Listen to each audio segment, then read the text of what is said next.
welcome everyone to another week of the Focus TV.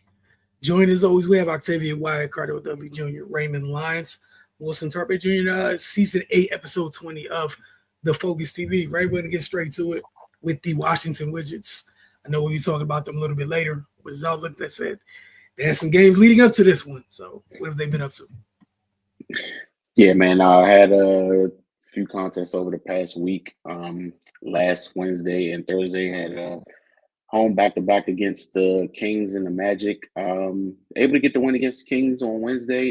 Not so lucky against Orlando on Thursday. And then went up to Boston and ran into a buzzsaw on Sunday, losing 124-90. Yeah, man, they were out-rebounded by 30 in that game. So that should pretty much tell you how things went. But it's to be expected, the outcome that is, and not the rebound effort, because that's inexcusable. But Boston's in championship mode, and the Wizards are prepping for the lottery. But we know what it is at this point in the season. We're just looking to continue to monitor the young guys' development. And they're coming along. Justin Champagnie, we talked about it once he signed his deal that's going to turn out to be a bargain until it's time to re-sign him. He's been playing really well. We talked a lot about the Wizards' rebounding struggles. He's led them in rebounds for a few games recently. And we just his energy in this fight. It's the kind of stuff that got him to the point where they converted his contract and made it official. AJ Johnson, he continues to show his athleticism and his potential. Just got to clean it up, get used to the NBA game. Bub had a career night over the past week. His development has just been a joy to watch over the season. Just having 1 year at Pitt and then coming in and basically being thrown into the fire. He's adjusted well, man, and he's sharpened up the things he was already good at, and he's expanded his game a little bit. One thing we were already expecting from him was being able to score in the mid range, but he's extended it out to the 3-point line as well. He's been shooting at a torrid pace over the last few games from there. So yeah, man, it's just good to see him continue to grow as an NBA player and have positive outcomes on the court. We talked a little bit about some needs they have the other night. It's always going to be to shore up that front line, man. Sarr, he's got some work to do with his body, but skill wise, he's coming along nicely. Offensively, he's rounded out his game, extended his shot out to the 3-point line, and been able to score inside as well. But with that lack of bulk, he sometimes gets knocks off his square, and it makes it difficult for him. But hopefully in the offseason that's addressed. But defensively, he's consistently been a rim deterrent, been able to switch out the guys on the perimeter as well and just affect things from there. So yeah, man, I mean, it's reason for optimism with these young guys. They hit on all 3 draft picks, and they're looking to do the same in the upcoming draft. Just continue to build, and next season we hopefully we'll be out of this tanking mode and look to actually stack up some wins. Because personally, I don't think it's an excuse. They got the talent. They just got to put the work in, man. All this continuing to pile up losing seasons to try to get a half draft pick, it doesn't matter if you don't actually put forth the effort and put a good product on the court. So yeah, man. The new administration has given us no reason not to believe in them so far. Hopefully they continue on this trajectory. Yeah, man, just excited to see these young guys continue to grow. All right, and we'll check in with you guys several more times this week for Wizards Outlook as Wizards look to wrap up the regular season. On to the NCAA tournaments. They are now officially completed. We'll start with the men's side. Cardell, love to get your take on last night's game. And on the men's side of things between Houston and Florida, a lot of defense played in that game. Then we'll go to Ray and Octavia. Yeah, guard played down the stretch. That was the difference. Houston had the game. I say for 3/4 of the game. They held Walter Clayton, Florida's leading scorer, scoreless, not scoreless, but without a field goal for like about good 20, 25 minutes of the game. Then he got a tough and one to go, and then that was all he needed. Which he doesn't need much. And then I just feel like down the stretch in the close game, Houston, they offensively they play the equivalent of prevent, like prevent offense. Like, let's just be smart. They played it too safe. Like, let's just be smart. Don't beat ourselves, and hopefully the lead we built can sustain and we can walk off the court victorious instead of steadily playing like they were. Now, I get the refs started calling things that they didn't call in the first half, but you got to adapt. You know what I'm saying? Especially once I felt like they kind of got momentum back when I forget his name, the Florida big, got the technical for slamming the ball on the ground or whatnot. I felt like it kind of went back in their favor, but mental mistakes. It was a tale of two halves of turnovers. It was ironic that in the first half, Florida was being turned over. And I get it. It's an adjustment to deal with Houston's defense. That pressure defense is a mother. They trap you at weird angles. They trap you often. They pressure you. It never ends. But once you kind of get used to it, then you just understand and just execute or whatnot. You'll get your openings. But down the stretch, it was like reverse. Down the stretch, Houston started turning the ball over. Uncharacteristic turnovers, not getting shots off. You know what I mean? Just overthinking it and missing free throws, missing layups, and they felt the pressure. To me, they just felt like it felt like they really didn't want to seize it. They were just hoping whatever they built up to that point was enough in the last minutes, and they basically did, in a sense, Florida did to them what they just did to do. You know what I mean? And it was just a carbon copy of that. Man, big moments, you gotta go seize it. And that's what you saw, man. And I know LJ Cryer, man. I out of everybody on Houston, that's who I'd have put the ball in his hands, man. He makes good decisions. He's quick enough. He can score from all three levels. I feel for Sharp. Didn't have the best game shooting wise, and some costly mistakes to turn over, and then not even getting a shot off late, man. That's tough. That's a serious tough, But also, it goes back to what I was saying. LJ Cryer got to just get me the ball. If you're gonna come set a screen, set a good one. Not give me some space to operate and do what I do. The man had 19 to 2 and only 3 turnovers, man. He was the only one I felt like that could consistently get a good shot. And they went away from him. And that's what I mean by the decision making Sharp. You gotta know when you got it. And he didn't have it for most of the game. He had a big shot, a couple of big shots, but it wasn't consistent. You know what I mean? You gotta know when you feeling it, and you gotta know who's the guy. And on Florida's side, even with their struggles, they knew Clayton was the guy down the stretch. Because let's be real, Richards kept him in it. If it wasn't for Richards scoring, and especially in the first half, then Houston would have blew them out. But Richards had an amazing game. I felt like he the one that should have got MOP. But regardless, Walter Clayton hit some big shots or whatnot, 7 assists, 5 rebounds. Like, once he got sat down on the bench and got his composure, he came back in. He was ready to go. Alex Condon, 12 points and 7 rebounds. It literally came down to guard play, man. It literally came down to guard play. And the thing about Richards, his shot, it wasn't just a first half thing. It continued in the second half, but when Clayton got going, he focused on other things. Like, he had a huge block on Sharp late in the game, defense that timed it with a couple steals. He didn't really turn the ball over. They just play more efficient basketball down the stretch, and that's why they're able to hold it on to the 2-point lead. I mean, dog, it's one thing to lose, but you don't even get a shot at it. That's just, I don't want to bring up C. Webb moment, but it is up there. That, Charlotte, that's tough. That's tough. It's gonna be hard to get over that one because that's something that's gonna live well because you had a shot. Like you ain't even need to go for a 3. Just get a good shot.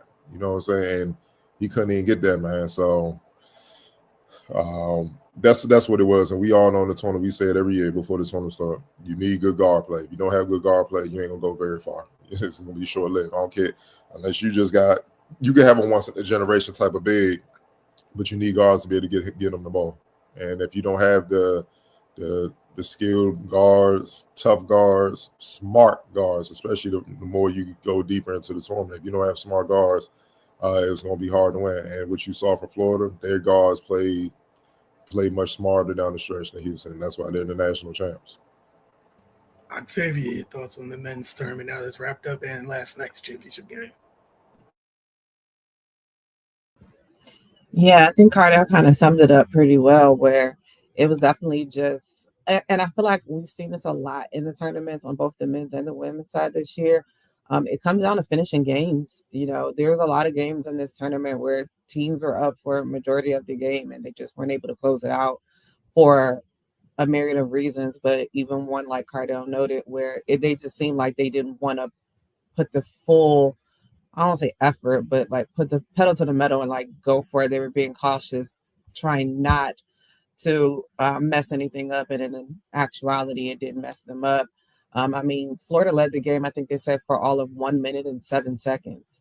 So to beat Duke the way that they did in the Final Four in that situation, and then to turn around and lose to Florida pretty much in the same way that they beat Duke, it's really a tough pill to swallow being that team, to be completely honest. And then also, like you said, not being able to get a shot off at the end where, the threes wasn't really, the threes weren't falling for them like that in the first half anyway. They kind of fell a little bit more in the second half. But at that point in time, you put your head down and go to the basket. We saw how the refs were calling the game in the second half as opposed to the first half. You want to take your opportunities, especially because in the Duke game, they did show that they were able to make their free throws in crunch time. So I would have liked to see that. Definitely the ball in LJ Crier's hands as well.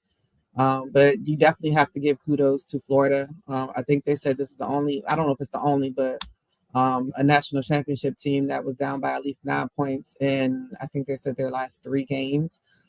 So it showed their poise. Walter Clayton Jr., again, like Cardo said, didn't have a field goal in the first half.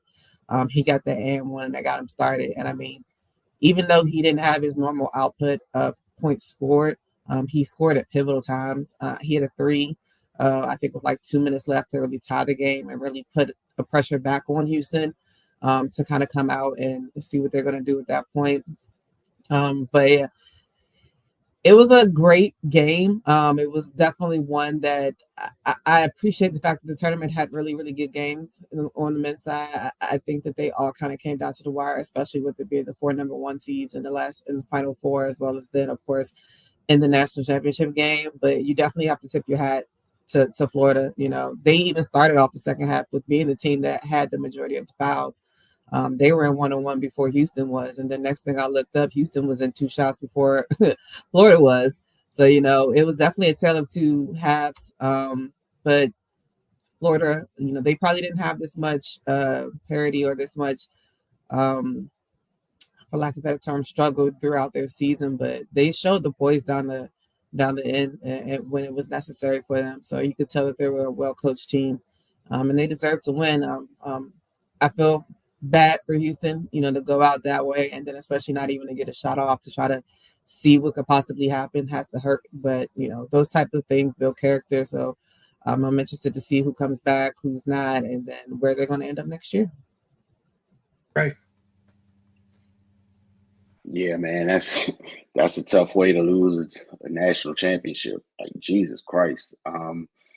Yeah, I know they wish they could have that one back, but shout out to Florida, man. I was thoroughly impressed. I thought, once Houston started to kind of seize control of the game, I just thought their pressure will be able to, to hold Florida off. But, as you guys had already mentioned, they started kind of coasting a little bit. And that surprised me as well, because they're usually a team that gets after it like the entire game. So I was a little surprised to see them let up like that, because that's usually what they live for. Their defense starts to overwhelm the team.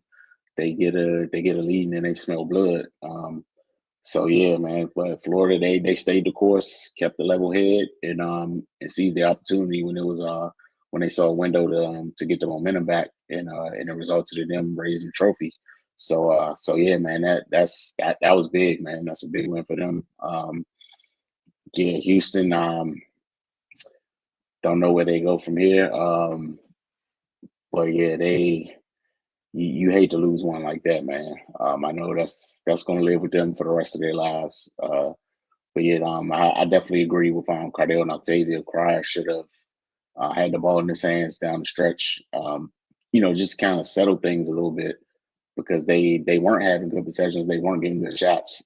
So you gotta get a ball to your most steady ball handler. So yeah, man. I mean, it is what it is. Hindsight is 2020. Can't change any of it now. But yeah, definitely shout out to Florida. That's a big gutsy win for them.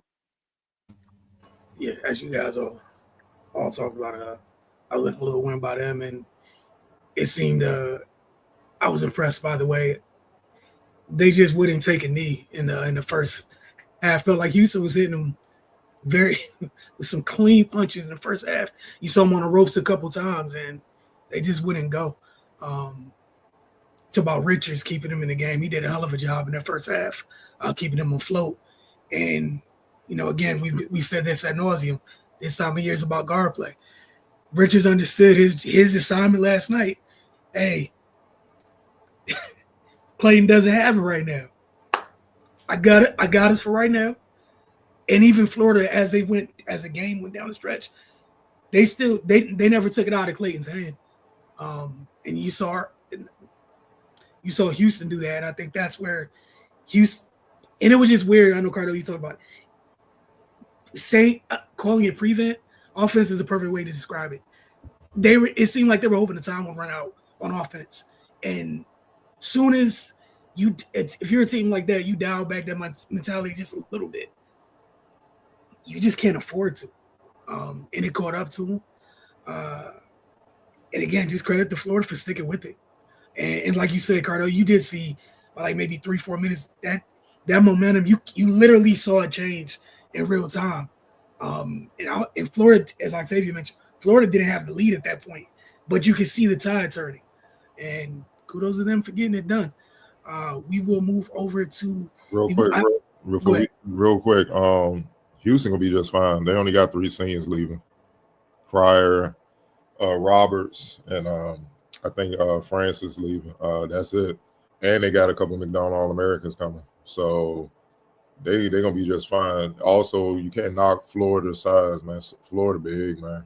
Florida big. They got like 4 dudes, 6'10", 7'1", and I think the biggest player on Houston was 6'8". They got a bunch of 6'8" dudes. Now they're athletic, they're in tip-top shape, so they can play bigger. But so is Florida. Florida got a 7'9" kid that don't even play. So Houston will be fine. It's just it's a stain. Don't get it twisted. I would not want to be there for summer workouts because Samson gonna be on. He's gonna be extra with it because of that. He also probably gonna be in a portal looking for more depth at the point guard, so that won't happen again. The decision making is vital, dog. Like, it's true. They say pressure busts pipes, man, and it can make you do some weird things, especially on that stage, man. It's just a different ball game. So, but yeah, man. Look, Florida pulled it out. Gotta give respect to them. For sure. I wish I kept this tweet earlier. It was talking about the last 17 national championships have been won by the same 6 teams. I'm gonna try to find that tweet during the show. If I can find it, I'll share it with y'all on the men's side at least.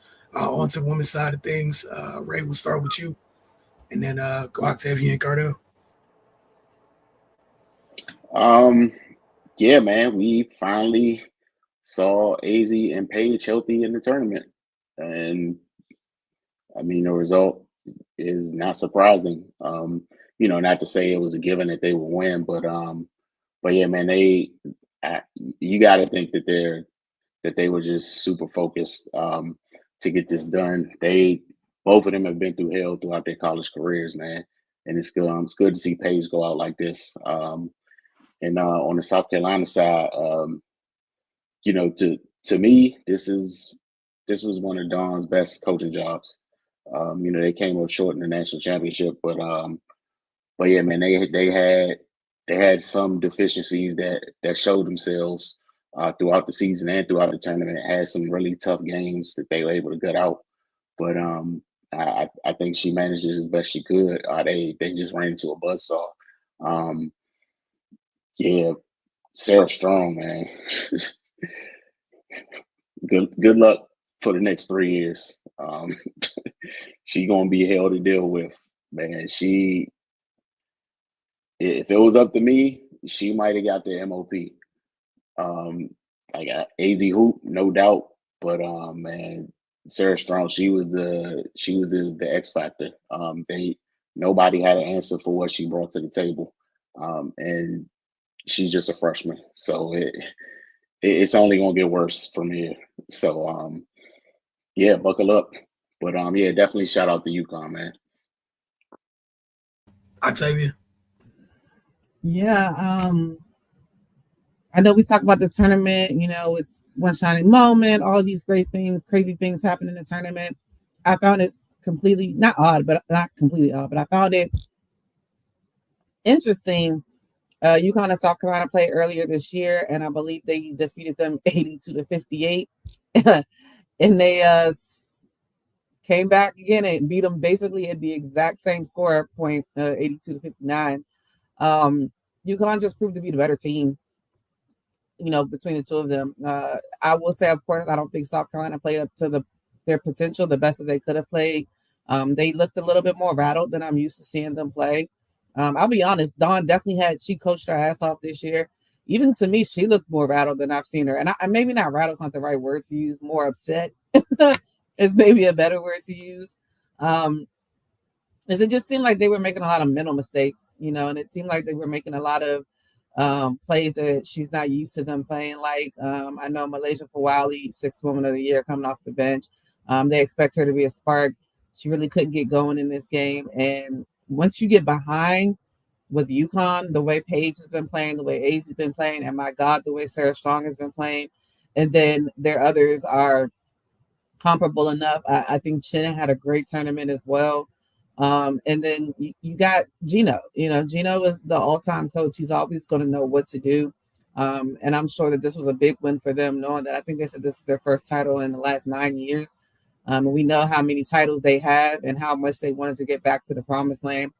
And I definitely agree. I think it's a great situation that Paige was able to at least complete her college career this way, knowing how tumultuous that her career was at UConn just based off of injuries alone. It shows her poise, it shows her determination, it shows the type of player that she is to come back from those injuries and lead her team, to that, as well as AZ. We didn't really get the AZ and Paige experience that we thought we were going to get due to both of them having injuries. And because of that, AZ is going to come back for another year while Paige is going to be the number 1 pick in the WNBA draft. I think South Carolina is going to be okay with the news today that they're already, the transfer portal is transfer portaling. So I'm sure that person coming over from FSU, that's not going to hurt them at all. And I don't know what their incoming class looks like, but I expect it to be amazing, as it always is, because Dawn knows how to recruit. People want to go win, and they know South Carolina has the opportunity to do so. Definitely probably for them was, I would say, for lack of a better term, again, embarrassing. You never want to go out like that in the championship, especially being a defending champ from last year. We know the team is not completely the same, but kudos to both teams for getting there, because like I said, South Carolina definitely had a hard journey to get there with the games they had in here. they were tested a lot and they were able to pull through a lot. They just weren't able to stop the buzzsaw of Paige and AZ and and Sarah Strong, like y'all keep saying, like we talking about that. Like Sarah and AZ still gonna be there next year. So who knows what's gonna happen, with these teams, but definitely congratulations to UConn. They deserved it. They played their ass off this year as well as throughout the tournament. And just another one for Gino. Cardell. Sarah Strong validated her number one ranking. She validated the hype. In a sense, she pulled off a Melo. Just top recruit, come in, dominate, we win the chip. It wouldn't have been hard for me. She deserved MLB. She did. Like AZ did her thing. And I'm happy for AZ, man. Like, she been through hell with the injuries. And you saw once she got fully healthy and in shape, when she came back and stuff, you saw, like, okay, you just saw UConn coming, building up. And you just saw it like, oh, so this would have been like, had they stayed healthy all these years, they'd always been in the mix. It ain't like Gino forgot how to coach, even though some people were trying to say he need to retire and the game done passed him by, all that crap. People, when you know how it is, when you on top, people want to see you fall, especially when you don't want as much as Gino and UConn have. But yeah, AZ did her thing, man. The shot selection, the shot making, just defense, the three steals, getting it in. Paige was off by her standards, but she contributed in other ways. But the difference was Sarah Strong. She outscored South Carolina's entire front court by herself, 24-19.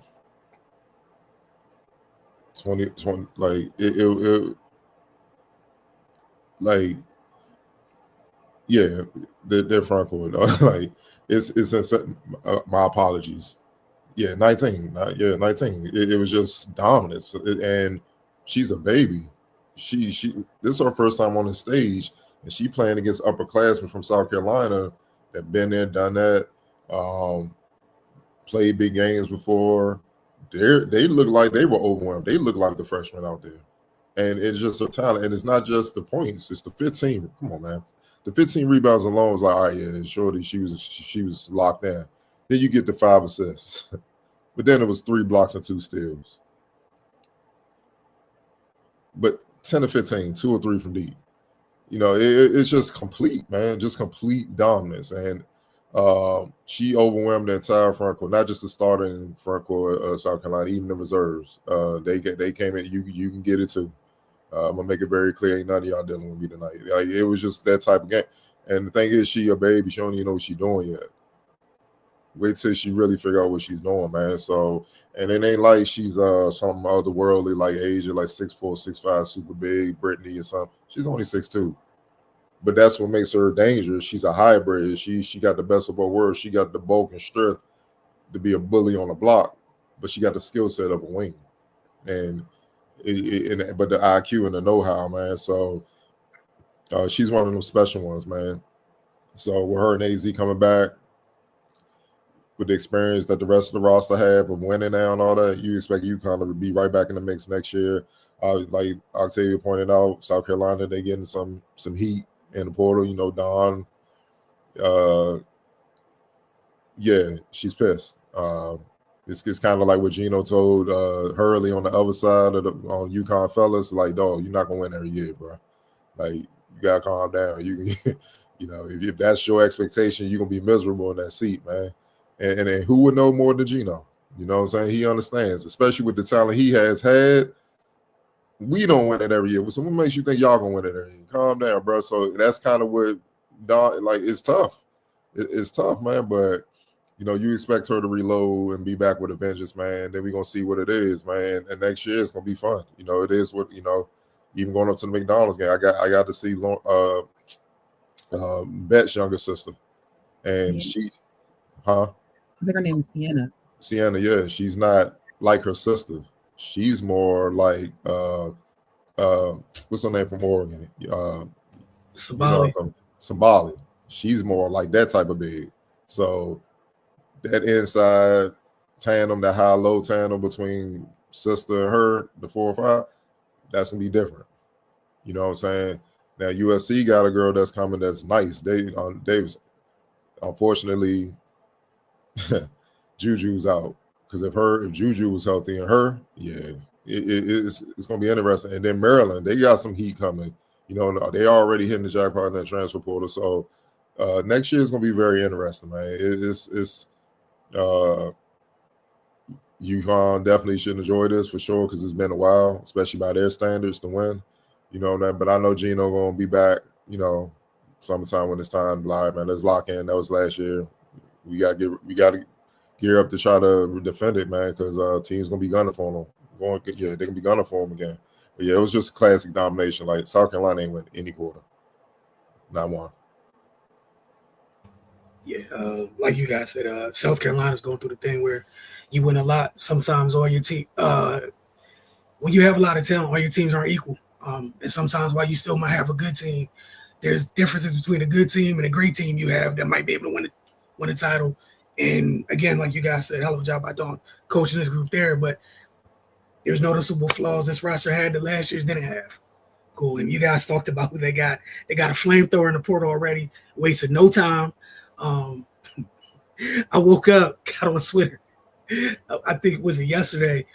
Dawn tweeted, got Birdie, Birdie, what she usually tweet, another birdie in the nest, something like that, and saw who it was. I was like, all right, of course, immediately, wasting no time. With Ray and Cardell, I'm with you guys. I thought that Sarah Strong should have got that award the whole time. And again, I'm happy as hell for AZN, Paige, for them being healthy, as well as every other player on that UConn team has dealt with injuries throughout this last 4 years. This center, LFA, this is her first year back. She tore her ACL last year preseason. So redshirt freshman this year. Arby Griffin has had injuries. That whole group suffered injuries throughout their time. But real quick, running through the damage Sarah Strong did, and then I will be quiet. All right. Kick things off with 20 points, 12 rebounds, 5 assists, and 5 blocks in the first round. Second round, 15 points, 7 rebounds, 5 assists, 3 steals, and 2 blocks. The worst game she played in the tournament was against OU, against Oklahoma, and she had 11 points, 11 rebounds, 5 assists, 2 steals, and a block. And that's the only game she shot bad. Against USC, 22 points, 17 rebounds, 4 assists, a steal. UCLA, 22 points, 8 rebounds, a steal, and a block. And in the national title game, you guys mentioned 24 points, 15 boards, 5 assists, 2 steals, and 3 blocks. Special. Very special. And that's not to knock either other her 2 upperclassmen teammates who, again, very happy that they got a chance to. I know AZ coming back, but Paige got a chance to walk out with the chip because they've been through hell from an injury standpoint. As Cardell, like you said, it's going to be nuts last year. You touched on Maryland, so I'm going to get on that real quick in terms of the specifics. They got 2 players already in transfer portal, both coming from within inside the Big Ten, which is gotta love that. Because your old school gets to see you at your new school literally next year in conference. The first player being Yarden Garzon, a 6'3" guard from Indiana. She's from Israel. She shot 40% from 3 last year. So that's nice for Maryland. And then they have a big Gracie Merkel coming over from Penn State. 6'6" big. They have not had size here in quite a bit. So anxious to see how that looks. And I'll keep you posted as they continue to add things. But like Cardell said, it's going to be nuts on that side of things. Definitely looking forward to it. All right, Cardell, floor is yours. Rapid fire, take it or leave it, wherever you want to start. Yeah, we're gonna start on rapid fire, man. We're gonna some start on a positive note, especially locally. Sunday afternoon against the New York Islanders. So Alex Ovechkin scored his 895th goal, passing the mark of 894 by the great one, Wayne Gretzky. Both ironically put up the same amount of goals in the same amount of games. Ovechkin obviously got one up on him in the same amount of games, 1,487 career games for Ovechkin to get 895. Gretzky had the same amount of games to get 894. Look, over the past several years, it became clear that Ovechkin had a shot to break Gretzky's record. The only question was when he was going to do it. At the start of the season, there was some question as to whether the goal would become before the end of the year or would it go into next season. But Ovechkin came out super hot. He scored 15 goals in his first 18 games, which is ridiculous, especially being as old as he is. It seemed like he was on cruise and get the record, but then he broke his leg mid-November. And that obviously put a lot of doubt, obviously, with his age, and will he be able to come back and get his rhythm and stay healthy. The injury only kept Ovechkin out for about 6 weeks. He returned from a 16-game absence on December 28th. He scored 27 goals in 47 games since returning from his injury, a rate of 1 goal every 1.59 games. That's a higher rate than he's averaged over the course of his career, 1 goal every 1.66 games. And he's doing it at age 39. Ovechkin's 42 goals this season is ranked 4th in the NHL behind Tage Thompson, William Nylander, and Leon Draisaitl, all of whom are at least a decade younger than Ovechkin. Man, what are your thoughts on the great one? The great one of this era for the Capitals, man. Alex Ovechkin, man, breaking Wayne Gretzky career scoring mark, man. And we've had some legends in these parts, man. I think it's safe to say we could put them up there with the Darryl Greens and the Cal Ripkins and Wes Unseld, like the legends. Octave, we're gonna start with you. Yeah, absolutely. I think the big thing that I took away from it is the fact that, like you said, he's coming back off of a broken leg at the age of 39. Like, I'm 36. If I sprain my ankle, like, I'm not going back out there, bro. Like, I don't know about all of that. So I mean, like, just to his longevity, just to his greatness, and how, like, 'cause to be able to do this, you have to be healthy for majority of your career as well. So I mean, that just shows the type of player he is. I personally also love the fact that he's only played for the Capitals. He's been there 20 years. He also broke the record on the day that they found out that they were going to have the pick in order to get him in 2000, whatever year it was, 2004. So it's special in so many different ways. I truly wish he would have been able to do it at Capital One. I understand that, of course, you can't pick and choose, especially with the 16 games that he missed with the leg injury. But I thought that the NHL handled it very, very well, even with it being against the New York Islanders. I think they handled it very well. They stopped the game for a full 25 minutes. I love the fact that they broadcasted it on national television as well. It wasn't just like it was on Monumental TV for us. It was on TNT at noon on a Sunday. So definitely giving him the shine and the publicity and the looks that he deserves. And like you said, he's a great, especially in this area. Like, not just this area, of course, but when we talk about knowing how deprived we've been of sports, like great sports franchises for periods of time, knowing that, even with everything he did also bring the city a Stanley Cup. He did that as well. So, this was just like the cherry on top for his career. He was always going to be considered a great, but to do it, and then he still has 5 games left, he could still definitely add to the total.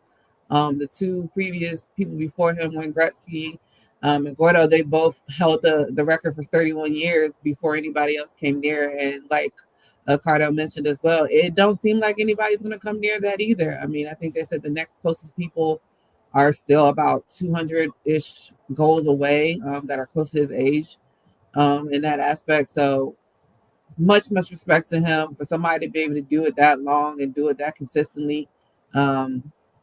He deserves everything he got. So definitely proud to know that there is one team in the Washington D.C. area. Well, not just one. I know you Commanders are coming along, and the Mystics are great. But I'm still biased to the Mystics for now, so I'll let you have that. But no, so to know that, you know, this was a spotlight on this area that we don't really usually get for our pro teams. Right. I thought that was a great cherry on top for him too. So kudos to him. And then I'm now looking because they're at the top of their standings too. Like, you know, they have a great chance of bringing another Stanley Cup here. That would be another tip of the cap for him to be able to do that in one season and win a Stanley Cup. That'll be wild. Like he'll go down in infamy at that point. Like he should never pay for a thing in this area ever again. No matter, I'm sure. I feel like he probably doesn't now, but I'm just saying, even you know, then like he shouldn't do that. He should be just untouchable in this area. So they should just go ahead and start building him a statue somewhere. I mean, that should be the case already. You win the championship, a professional championship here, you good. Your money good anyway. So, Deladon, all of them. Deladon, Command. Well, we know the Commanders don't. You win the Super Bowl, you good. But they're not allowed to build statues though. They can't build statues. We saw how that went already. They can't do that. Did they ever do that one over? I don't know if they did it over or not. They're not. Whatever happened to just a nice plaque, though? Like we gonna run out of room eventually, bro. Like what the? Like, we can't get in the arena. All these statues in the way, bro. It's like, dang, man. Like, I mean, no, if you on Mike status, but you the greatest in your sport, I get it, bro. Like, but yeah, everybody don't need one, man. Just a nice plaque is good, man. But yeah, Ray, it's on you.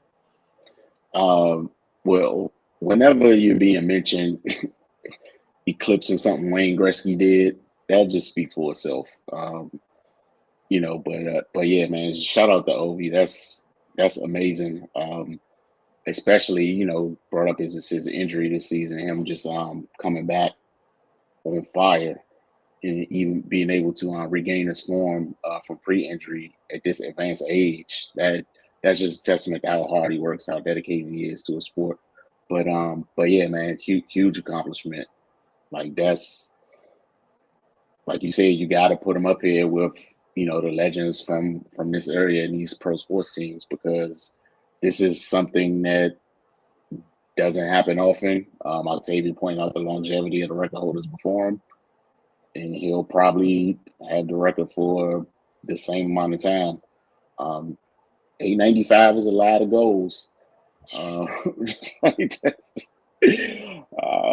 don't know if people will be watching hockey like that, but yeah, that's a heavy lift, man. So, but no, it's amazing. You know, I'm not an avid hockey watcher, but I do tap in from time to time, especially, you know, when something like this is on the horizon. So, yeah, man, it's just dope to see it in this area. You know, hopefully we can have some type of collective success. A couple of these teams on a downturn, but you know, this is a nice accomplishment for him to give us something to celebrate. Yeah, it'd be definitely dope to see the kind of experience what Boston experienced a few years ago with the Patriots. Oh yeah, like everybody just winning chips.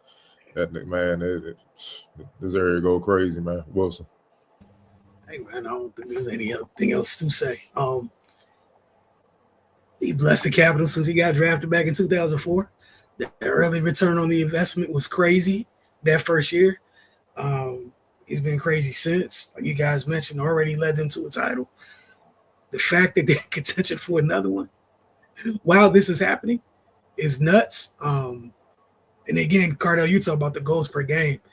You know, in the sports where it is goals, no matter how frequent the goals do occur, when you start averaging a goal plus a game, a goal and a half plus a game, you're a serial killer.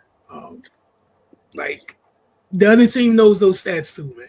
Trust me, you're the dude in the room where they're talking about on the board of people to slow down. It's you, sir. It's you alone, sir. It's you, and they're not too bothered about everybody else. It's you. And to know that that's already been on his back this long and that number keeps climbing, that's a bad man. It's a very, very bad man. You got to see him this entire time. I hope it'd be really great, like you guys mentioned, for them to end this year where this is not the only thing they're celebrating. That'd be amazing. But for DC, like, yeah, his name is Stone. I think it was just Stone after the title. This is one of those things where now going forward, like someone mentions the Capitals, you just mention Ovechkin. Ain't nothing else to talk about. Just Ovi, yeah, them. Nothing else. Like again, there's a couple folks across sports. Anytime you pop up in graphics with those names, you see Wayne, Michael, Kareem, Jerry, Tom, things of that nature. You're doing something kind of different if you start ending up in their neighborhoods on graphics. And Gretzky's damn near untouchable. He broke one of his records. It's crazy. It's absolute nuts. Yeah, man. Congrats to him. I love seeing greatness, man, because it's a lot that go into that. It's more than just talent. You got to show up every day. You got to put the work in. You got to be professional. A lot of people want to ignore that. They want to be professional when it's convenient. You got to be professional. And I'm not even just talking about media and interacting with people. You got to be professional in your craft. Like if things ain't going well, you still got to put the work in, even when you don't feel like it.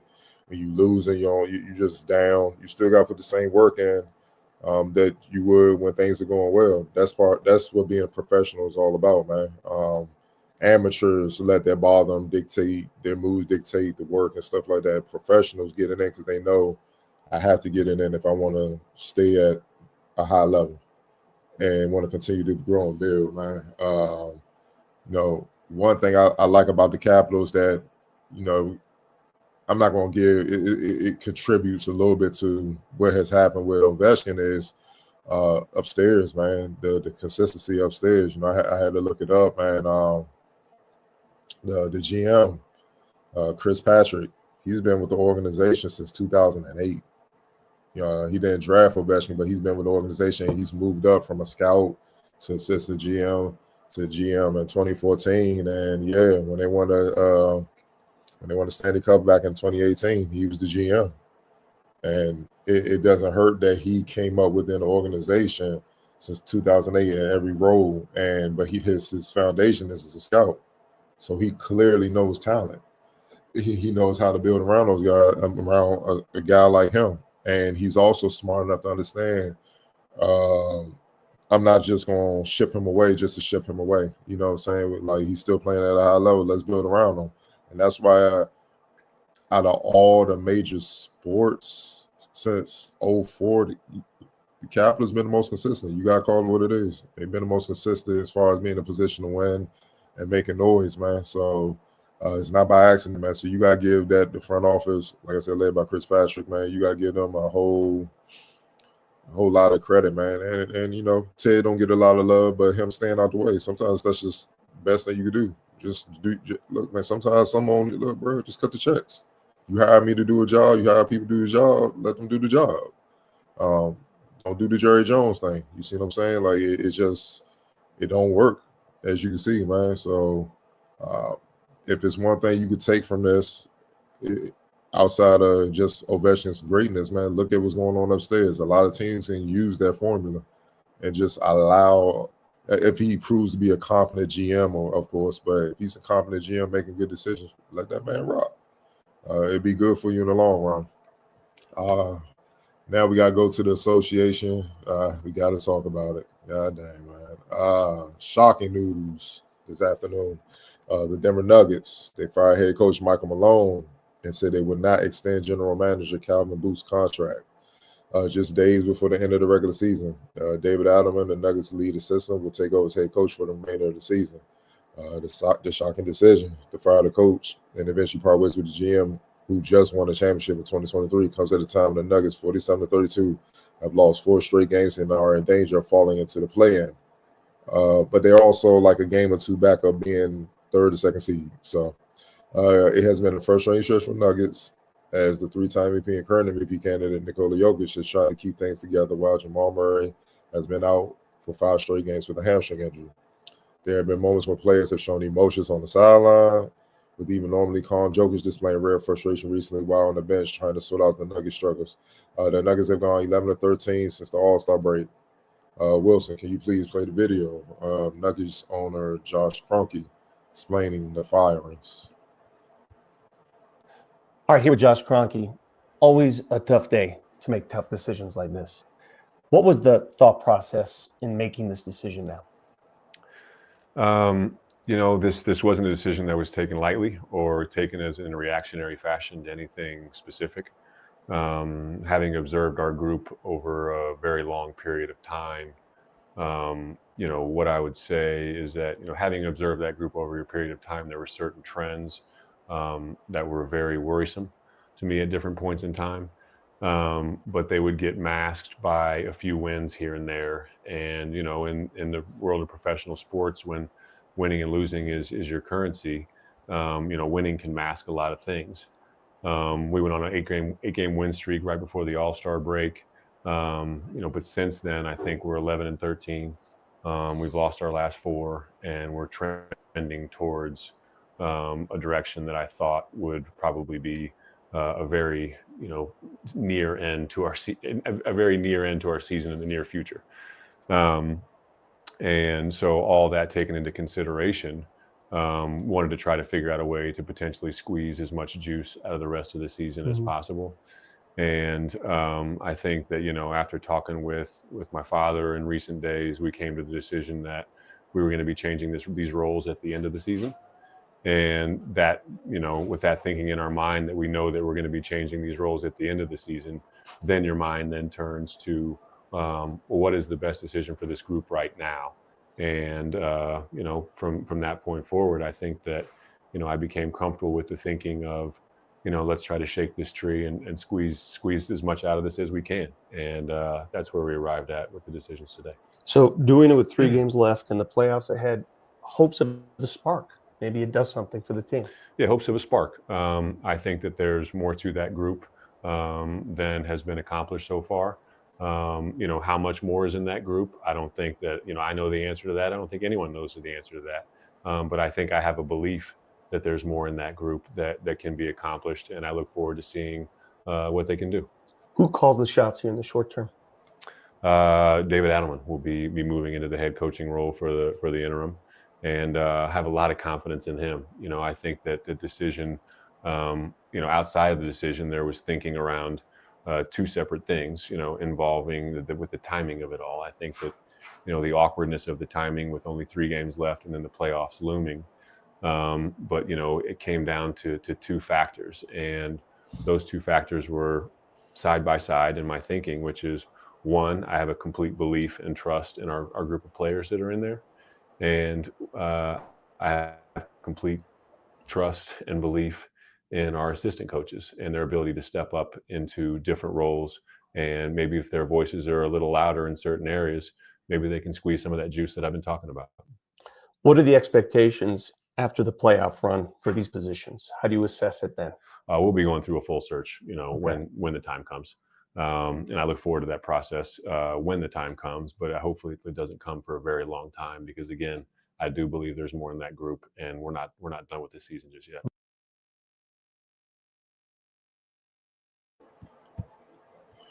Yep. Thoughts, man. Man, Ray. Yeah. I don't care how you try to dress it up.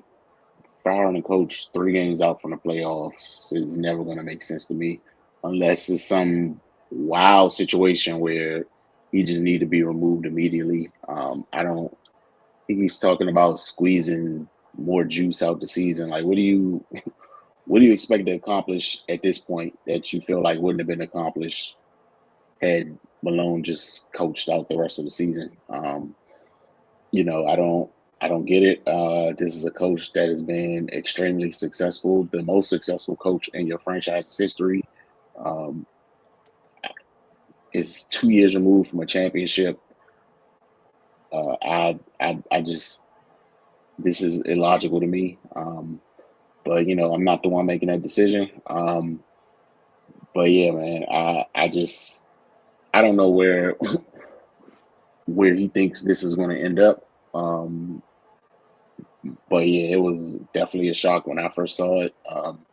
It's just inexplicable. 3 games out from the playoffs. Like, what? How do you regroup and how do you move forward? Like he's saying he wants to salvage the season or squeeze the juice or whatever, but you're basically punting on your season at this point. Like you're just basically saying what we're doing isn't working, and we need to make a change immediately. And to me, this is just like, all right, we're done with this, and we're focusing on the future. So, yeah, man, more power to them. Hope it works out. Yep. Wilson. Yeah, all that talk right there is crazy. One, it's nonsense, and then two, part of me feels like he wants Adelman to have the head coaching gig. So why not just come out and do it if that's what you really feel, if that's what you think? But as Ray said, this is just super. This is beneath you for a team that won a championship 2 years ago. Even if you're gonna move on from Malone, right? This is not how you do it. And I've seen reports today with the infighting or the alleged infighting between Malone and Booth, the former GM, and now both of them are gone. I don't care what it was. You're like 5 games away from the playoffs. Play this season out and then figure it out. Again, like you said in the video, if you knew you're going a different direction after the season, let the season conclude. We're not 20 games away from the end of the regular season. Bro, you let them go 11-13 since the All-Star break, as you just said. Why now? You could have just let it run its natural course. Two, just want to throw this out there. And this is sometimes, Cardell, you just talked about maybe one of the best things when we talk about Ovechkin was an example of Ted kind of falling back and leaving stuff alone. We just saw how everybody's not the same in professional sports when stuff happens in front offices. When you're doing all this, are you really not thinking, unless Nikola Jokic told you he's okay with every bit of this tomfoolery that's happening, are you tripping? That's not a thought in your mind? You're making it easy for somebody who loves Denver and everything that's happened there to be like, I'm cool. Because this is just nonsense. This is not how you do that. This is just not how you do it. Also, there are several things that have happened that have contributed to this team missing things. Couple interesting decisions on who to retain, who not to retain. And I get it. You're GM. You want guys you draft to, do exactly what you envision them to do. All right, cool. When that doesn't happen, you need to pivot. And if you don't pivot, we're here. You just had a horrible place with one of the league's best players. This is disgusting. And the other thing is, I'm interested to see how long you still have one of the league's best players. But, hey, that's just me. This is just – it's one of those moments where, again, you can move on, but you don't do this like this. And that's the same thing for Memphis earlier, but Memphis is Memphis. I don't even have any – I don't think that much of Memphis since, the Great Grind days. I don't think that much. There's been years since that. That's why everyone was excited when Ja and, JJJ got stuff going. It was exciting, and look at what's happened or whatever. But even then, you don't do that like that. There's a way to do things. This is just not the right way. And I believe this.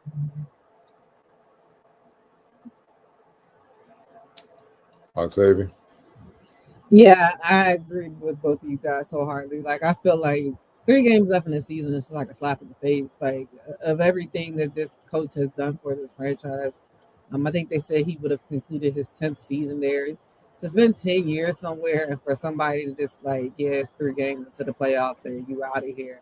Like you said, there's a way to do things. 3 games is not going to be it's not going to change that much. I get it. The Western Conference is very much bunched up. I think they're saying that technically Denver is in the 4th seed, but they have 1 game more in the win column, but a lot of the tiebreakers to possibly put them in the play-in.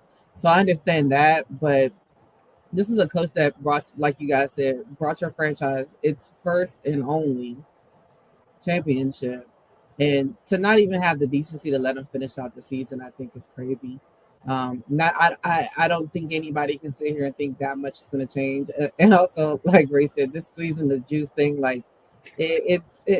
we're at the end of the season. Like, there's no juice left. You know, like, I don't know if they really think this is going to be a jolt to get people hyped up for the playoffs where they'll play better. I just think that it's going to do the opposite. Like, you're taking consistency away from them, regardless if the consistency is turmoil or whatever it is. Like, it's been consistent for them this year, and I understand that it may not have always had the best outcomes due to the games they've lost so far this year. But like Wilson said, there's been other contributing factors as well. I mean, Jamal Murray's been hurt a good portion of the season. Aaron Gordon had a situation where he was out for a good portion of the season.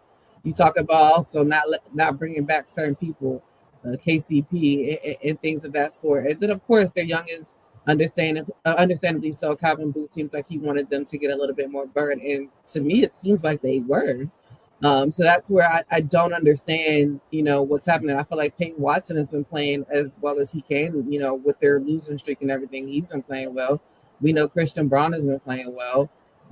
So I don't completely understand. You know, I understand that, you know, in situations you have disagreements, but it's a business. You know, you guys have a job that you're supposed to do. So I would assume grown men at one point can put it to the side at least for 3 games or for however long they're going to be in the playoffs.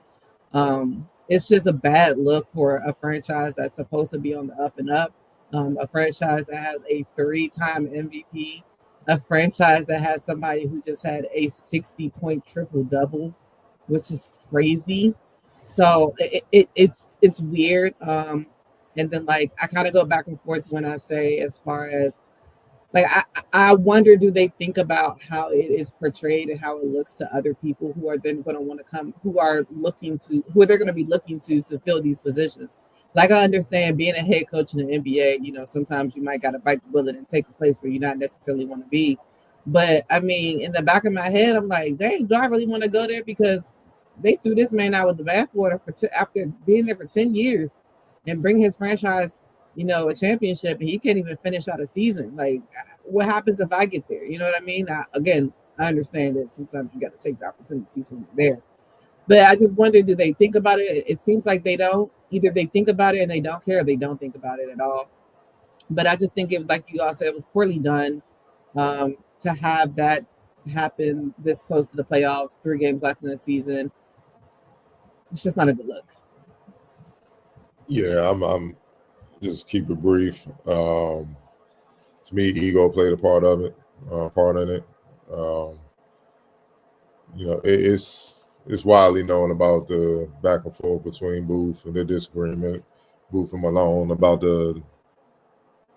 not just the structure of the team, the direction of the team. You had Malone I think he had an understanding, like, we got a window here where we can possibly win multiple championships. Let's continue to go for it. Let's keep the team intact. Key guys weren't brought back, you know, KCP, Kentavious Caldwell-Pope, Jeff Green, who's in Houston, Bruce Brown. Those guys were huge during that championship run. They drafted Chris Brown, who's made strides this year. But some of the other youngins, Strawther, Peyton Watson, Jalen Pickett, they haven't took that leap yet. So you bring in Russell Westbrook to try to bolster the bench, and he's done a great job. Like, you know, in his role, like, he came into a situation where, you know, even talking to reporters that cover the team, you know, they bumping heads, the GM, and you could kind of see them if you pay attention to enough post game. You see them, you know, pressers and stuff. They sneak dissing each other indirectly, you know, so you know what it was, man. And even talking to other reporters, they kind of disclose the information, man. So I think that played a huge a huge role in the Kroenkes saying, you know what, you know, we might need to end this, you know what I mean? Then you got to look at the on-court production. Nikola Jokic playing at an MVP level, all-time MVP level. But understand, we covered the game when they came to DC early in the season. The man was working on he had like a 56, 58 point triple-double. He was working on that, and they lost. You see what I'm saying? You're not supposed to lose when you kill like that, because the Wizards weren't clearly playing good defense any damn way. So otherwise you wouldn't have had those numbers. the reason why they're even though they're winning, the reason why it's hard for them to play at the level I'm sure the Cronkies want them to, where it's like, all right, they're a championship contender. Clearly, their defense, man. They're 25th in the league. Points allowed, 117.1. Defensive rating, 116.1, 22nd in the league. Offensively, they're third in points scored, 120.7. Pace, they're sixth at 99.9. Offensive rating, fourth, 119.7. It's the defense, man. But see, them draft picks were picked to replace them vets that you let go that were great defensively. They just haven't panned out on that end outside of Braun, man. And that's the thing. Now, you know, you reports all Booth was blaming Malone. He was upset that Russell Westbrook was getting minutes that he felt should have went to Jalen Pickett. And I'm like, if that's the case, I'm like, my man, come on now. Like, and that's why I said it was just a bunch of ego involved, because they want to win, but they want to win. I think one guy wanted to win by a way that's necessary to win, and then the other guy wanted to win my way, because I think that, and this is just putting everything together, you know, just looking at all factors involved. It seemed like the GM wanted to win his way, because when they won a championship, he know deep down that wasn't the team he built. That was Connolly in Minnesota. But who gives it?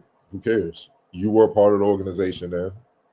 You had to say so. You know, Connolly made the final decision. You were part of that organization. Why not let it rock? Well, you know what I'm saying? Just if it ain't broke, you know what I mean? Like, why? And you see this happen all the time. It got to be done my way. Well, if this way is working, why not just fill in the gaps as you go and keep this thing going? Why the ego, man? The ego's a mother, and I think Kroenke and them just kind of probably got tired of it. It's, you know, becomes childish and it's getting away, because it's hard for that not to filter down to the team. We can say that all we want. It's going to filter down. You're dealing with grown men, they're in the locker room and all that. You could feel the tension. Yeah, I'm pretty sure. But the timing, the thing about Kroenke is the timing of it. It's like 3 games before the playoffs, though. You're gonna put all this on Adam. So that means this is a hell of a message to the players. Like, y'all better get it together, or some of y'all won't be back either. You know what I'm saying? We gonna restart this thing. The problem is, what do Jokic want to do? Because he's in his prime. Do he want to sit there through that? And you know, he can be like, yo, just move me, man. Y'all go ahead and do y'all thing. So it's been real, it's been good. Because think about it, Jamal Murray been banged up ever since the injury. And his contract, that the 200 plus M contract, the next few years, it goes up and up and up each season, man. So they got to make some tough decisions, even on these youngest, man. It's some of these youngest, man. Let's call it what it is, though. Like, I'm just Christian Braun's second year. You know, what I mean, 2 years experience, but he's doing his thing. You can't look at him. Peyton Watson came in the same draft. He still ain't turned that corner. Stroll is still young. You give him Najee. I mean, Pickett, same thing. Like, some of these guys, it's just now maybe the new coach might give them a little bit more minutes, and then they start to show something, because you know it's going to be you know, off the firings, these guys gonna come out like game busters in a sense, and you know, being more energetic, because it's like, let's keep it real. If they performed up to their abilities, nobody would have got fired, even though those two didn't like each other, because y'all have been winning a lot of games and been no need. So yeah, they're gonna probably come out like game busters and try to play, but will that sustain in the playoffs, or will or will that sustain in the playoffs, or was the move necessary, like a new voice? Like, was it? It's a lot of questions we're going to find out soon what the answer are with them, but it's just a shocker, like I said, with the timing, because I'm with y'all all the way to sit at, you know, the end of the season. And who knows, maybe they get hot and then make a run. You know, we've seen that happen before, where it's just like, man, ain't nothing going right. We've seen it. I think about, people forget the 06 Miami Heat. They were not playing well in the regular season. They were up and down and then the playoffs came, it just clicked. And they went on a run. And part of the clicking was, and shout out to Gary Payton, the vet, he just had to lay down law like, big fella, and you ain't got it no more. We got to ride this young bull, D Wade, and that's just how a guy go. And Shaq, to his credit, listened, and then they let everybody feel respect the roles, and they got it in, man. But yeah, this is, I mean, this has been one hell of a shocking second half of the season. First Luka, then Taylor Jenkins in Memphis, and now this, man. It's just wild times, man. But yeah, I think on Kroenke's side, it was more so the timing, man. You know, you got, but who's to say? You know, maybe Booth was like, keep some of those guys, and maybe the owners were like, we don't want to pay them. It's a lot of layers to this that we just won't know. You got to be on the inside to know, man. Regardless, Mike Malone got to work with whatever decisions they make, and clearly it wasn't enough, and clearly he wasn't happy about it. So here we are. Last question before we get out of here, man. Came across an interesting story that should put in perspective how good WNBA players are, or no, female basketball players in general. So, and she was a guest on a new episode of My Next Guest Needs No Introduction with David Letterman. During the interview, Letterman asked Clark about a legendary scrimmage that not many people know about from her time with the Iowa Hawkeyes. It was a scrimmage that supposedly nobody saw outside, obviously the coaching staff, the people who were playing, and it was a high school team that was there, so they saw it. Clark said nobody knows if it actually happened. But she said, you know what happened. She then said, so we have a practice. You know, like pretty much all, you know, college basketball teams on the lady side, even the WNBA does this. They practice against guys, if people don't know that. So she said, quote, we have a practice team that's just all guys. They have to be students at the university. They basically just volunteered at the time, and I think we were down 15. So we like make a couple threes. We cut it to like 10, maybe. I don't even know. All right. At that point, Letterman stopped Clark to ask her to clarify whether the we in that scenario was actually just her. And Clark, you know, offered a class reply. She said, yes, it was me, but the points went to the Iowa Hawkeyes, laughing. Of course, so she said, I think I had 22 points in 2 minutes was the moral of the story, she concluded. And David Letterman obviously lost it. She said it was funny because we had a high school girls basketball team there that day, so we had a little audience, and we up in our practice gym, and they were like jumping out of their chairs going crazy. She said, usually I never react when something like that happens. You know, I hit a big shot or like I don't, but it is what it is. She said, but she was shocked. She ended up being shocked a little bit too. She said after my fifth three in a row, like a minute, I was like, oh my gosh, I couldn't believe it. I was running around. We ended up winning, and our boy practice players didn't hear the end of it. Question to you guys. Yeah.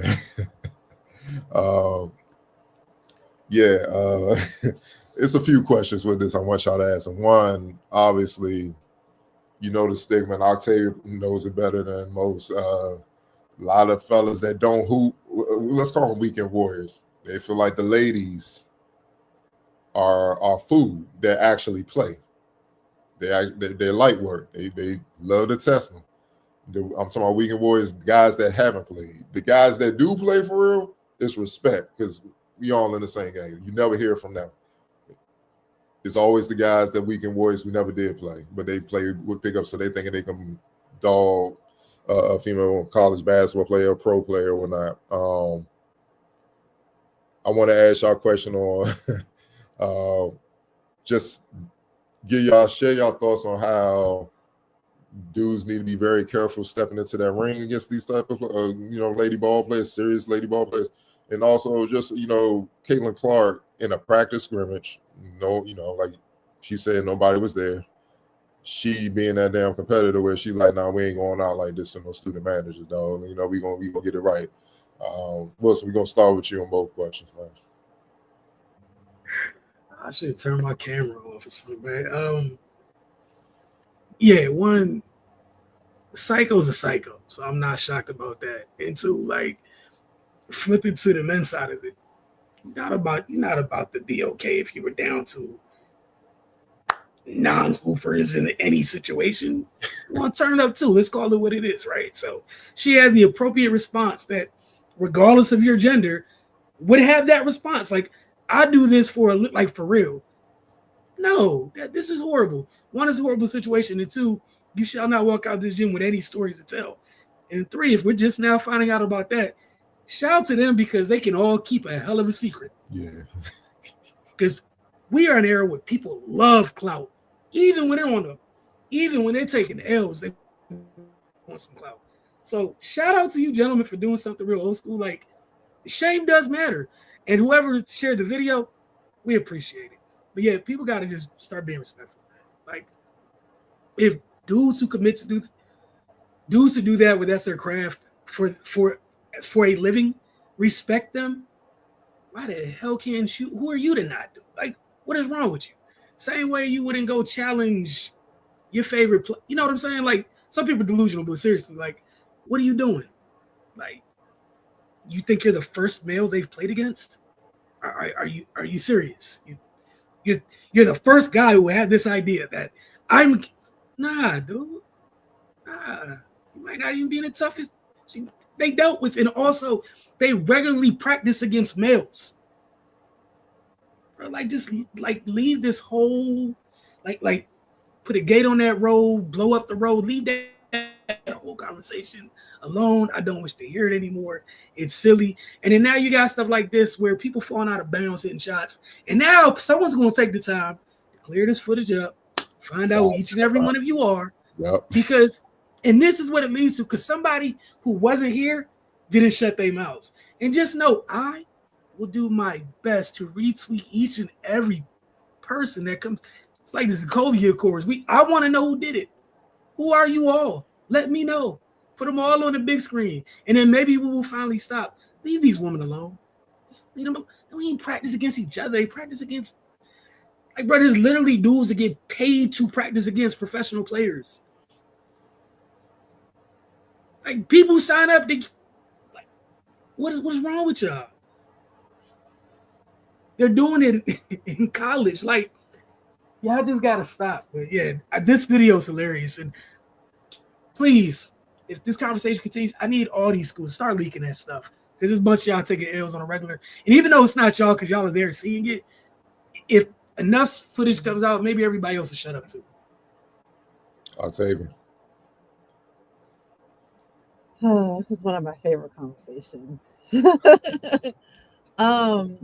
It's funny, you know, as a female athlete or a female basketball player, it's funny because, like you said, there are guys that train and we know that these guys are better because, of course, men are bigger, stronger, faster. It's always going to be that.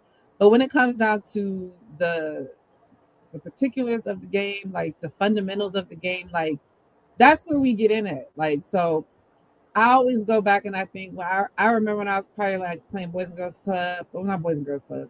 I think it was AAU. I don't remember. We played in an all-boys tournament. My dad put us in an all-boys tournament, and we was busting these little boys' ass all tournament long. To the point where somebody's dad came out the stands and was like, there's no way that y'all should be doing this to these kids. Now, granted, we were kids. So at that point, the boys didn't have as much strength. So it was more fundamental. But I think with some of these guys, Weekend Warriors, YMCA people, don't realize is that these girls literally have played basketball 24/7 their entire lives. Half of them probably don't remember a weekend where they did not have a tournament of some sort. It's worse now than what it was even when I played, and I feel like that. So it's funny, even funnier. Like my boss at my job was literally like, he's like, I don't know, you play basketball. I was like, yeah, like, so you thought I just talk about stuff and I don't be know what I'm talking about. But okay, that's cool. But yeah, like, it's laughable, you know. I'm sure they got a kick out of it. Like you said, kudos to the girls for not going out, because I probably would have ran my mouth and told everybody, like, these dudes thought they were doing something, but they wasn't doing anything. So yes, it's a skill. You know, they literally play 24/7. They're playing boys. They're starting at Boys and Girls Club, AAU, high school, middle school, rec league, fall league, summer league, winter league. Like, they're playing 24/7. Sir, you can't just wake up because you play 2K and think you about to go out there and do anything. Like, the most that you're going to get is like if you're bigger than them, but if they're not actually like an athlete or a basketball player and they've actually played as much as they have, they probably can't even move fast enough to catch up with some of these girls. So it's like, yeah, I mean, like you said, like the WNBA, like you said, they hire men to actually practice against them. Like it's funny. It's one of my favorite things to talk about, where guys who have never played in an organized game ever thinks that they like, yeah, I come out here. Okay, let's see. I'm old, but still, it's if you've never played in an organized game before, it's not. Right. Yeah, man. When people just get to talking crazy like that, it just lets me know they haven't been around basketball for real. Because like y'all said, all women that hoop have been hooping against men since they were young. Like it, they go to the park and they played against the boys because they really didn't have a choice. And I mean, like the delusion to think just because you had some success in your Saturday morning LA fitness run that you can challenge a professional or elite college women's basketball player, you're not even going to be in shape to even do anything. And I've hooped against high level women's players. Women are in incredible shape and they don't stop moving. Like they don't walk the ball up, none of that. So if your lungs ain't ready, that's an L automatically. And I mean, there's countless examples of that debunk this whole regular men can beat professional women type deal, or even like you take Candace Parker for example. When she was at Tennessee, it was widely known she was the best basketball player on campus. Dunking on them. Undisputed, right? Dunking on them, dog. Like, so I mean, I don't understand. Ignorance is a funny thing. I mean, I used to see Shamika Cole's Claw run and shoot, destroying everyone. so I mean, I don't. Again, you just haven't been around if you talk this way.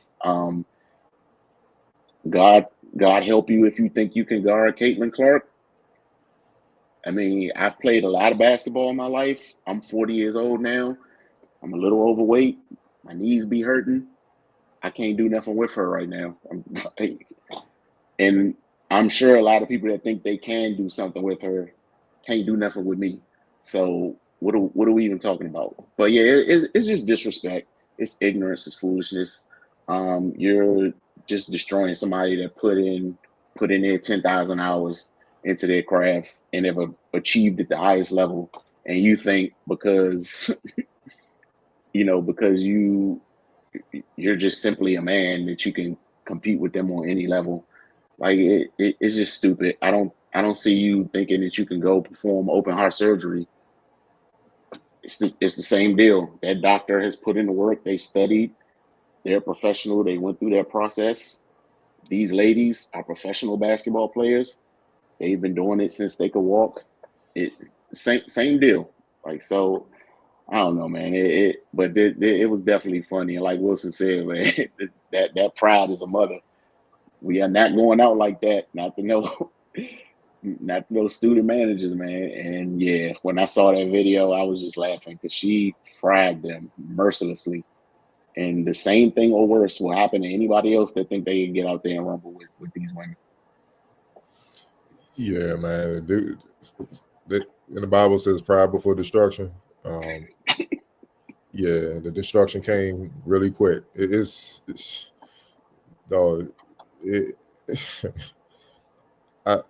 Dudes, man, and it kills me because it irks my soul when they be bucking at like those of us that have played high level basketball. It's like, calm down, bro. Like, talking trash and stuff like that, and it's like, and I be trying to be not go there, but it's like, homie, whatever I've lost, you never had.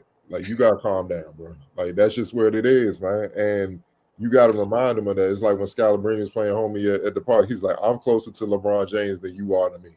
And it's like, damn, dog. It's like I don't think they understand the work, especially in college. like Gilbert Arenas said, in college you work harder than you do in the pros, and it's facts. You in that motherfucking gym all goddamn day, dog. 5 a.m., noon, practice. Before we get in there, the girls are in there first. At least that was my experience in college. So we would go watch them play, support them, they would support us. I remember, and this is a real story. I remember we had a gym class and some of the girls starters was in the gym. It was me and Joe was in there, and another girl, Lamar, and then there was a couple other girls that played on the team was in there. For some reason, we had these dudes that went to the school that just loved the buck. Brothers from PG County loved the buck, so they bucked at us first. So we was like, chill.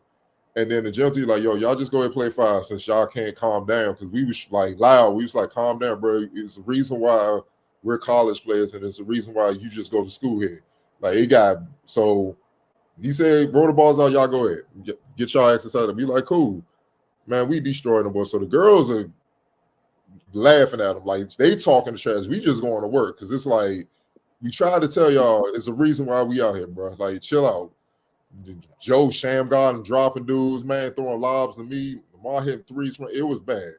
But then, when the girls started laughing, they started talking trash to the girls. And we picked it up. He's like, dog, we'll let them go finish the game. Like, you got to calm down, man.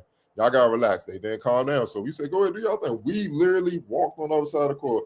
Girls was mixing them, step back threes, set screens. It was bad, dog. We was on the ground laughing. Slum, dog. Boys the dudes try to fight the girls and stuff, man. We had to get him. It was bad. And gym teachers like, y'all just go. Just y'all good for today, man. It was bad. But what they got was a humble session. And we was trying to tell them, it's like, homie, we in here, we done got a full 2-hour workout before y'all even come to campus for y'all first class. Then we got another one midday. Then God, if he's got his hands on us, we gonna just have a 3-hour practice. If the coach pisses, could go to 5. That's a lot of basketball, weightlifting, film watching stuff, work day after day after day. You're not going to catch up to that. You're not even in shape to catch up to that. You got to get in shape to be in shape to even deal with us, man. And we're playing with you. So when the girls bullying them, like just bodying them, hooks and stuff, we laughing. I was like, yeah. It's like, respect the craft, man. Respect that, man. Like, you think Caitlin just woke up and think she could shoot like that? Like, look at that, bro. Like, dog, she's shooting runners from half court on them, dog. It's disrespectful. And like, we see it all the time, man. And like, dudes, we talk. That's why when they talk trash about the WNBA players, I'm like, I know homies that played in college that did work in college, went to play pro. Now they were done on the other side, but they were still in reasonable shape, playing the pro-ams and stuff in the area. So they went to practice with the Mystics.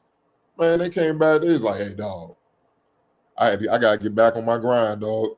Deladon and them was busting our ass, bro. They was bodying us. She put her shoulder into me, dog, and I went back, dog, and hit them one leg run, talking trash, dog.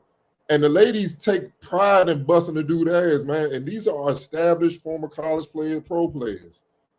Weekend Warriors have no chance, man. You have no chance, bro. So I just don't understand this. The dude, man, the male ego, man. I'll tell you, I want to apologize to y'all ladies because y'all got to deal with it, man. Y'all got to deal with it in so many ways. It ain't even just the athletic part. When they trying to holler, they delude. I was about to say, because like Cameron Brink came out and said like they had hired like guys and guys were like trying to like hit on her dirt. She was like, this is weird. Yeah, the Sparks, yeah, they did. They was looking for guys. Yeah, they shooting, and she like, dog, I'm about to cook y'all. I can't date the help. Y'all the help, man. You know what I'm saying? It's like, that's what it is. Y'all the help. Y'all help me get ready. I can't date y'all, dog. Like, it's just, but I get it, man. But dude's prize, man. Fellas, look, just work on yourselves, man. Don't be insecure. Just, it's levels for everything, man. Look, just find your call and just stick with it, man. But barking at high level female basketball players just gonna get it's gonna end bad for you. It's gonna warrant you never getting picked up in basketball ever again if the tape get out. Hey man, release the tapes. We appreciate y'all this week as always. And I found the stat I was looking for earlier on the message. 17 of the last 21 national championships have been won by this group. Villanova, Kansas, Duke, UNC, Florida, and UConn. On the fella side? Yeah, on the fella side. Oh, Just on the okay. fella side. Okay. Just on the fella side. I knew I'd read it and I just couldn't. I couldn't put it together. So I wanted to make sure I found it from earlier. So 17 class, 21 national championships have been shared by those 6 schools. Again, we appreciate you guys for tuning in this week. We'll see you guys next week. As for Wizards Outlook, we'll see y'all a couple more times. This week is a regular season. It draws to a close. Appreciate you all as always.